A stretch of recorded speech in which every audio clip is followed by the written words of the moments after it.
চট্টগ্রামে ধরতে গেলে plate boundary 1 Myanmar Bangladesh border, plate boundary 2 India Myanmar border, আর একটা হচ্ছে plate boundary 3 India Bangladesh border.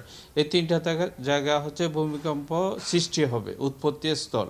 সেখান থেকে 7.5 টু 8.8 রেক্টার স্কেলের ভূমিকম্প সৃষ্টি হবে।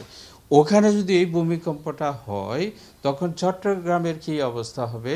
এই চট্টগ্রাম সিটি মানে 41টা ওয়ার্ডের অ্যারাউন্ড 75% বিল্ডিং বিভিন্ন ধরনের ক্ষতিগ্রস্ত হবে। কোনোটা একেবারে ভেঙে মানুষ মারা যাবে, কোনোটা হচ্ছে মধ্যম ধরনের ঝুঁকি, যেটা কতটুকু রিপেয়ার করলে পরে এটা থাকার উপযুক্ত হবে সেটা যাচাই বাছাই করতে হবে।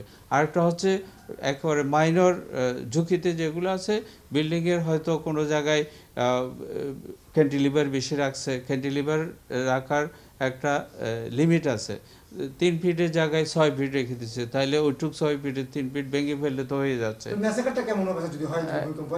প্রায় যদি এইখানে নির্ভর করছে রাতের বেলা যদি হয় তাইলে ম্যাক্সিমাম কজালিটি হবে, রাফায় ঘুমাইয়ে গেল তখন আসলো।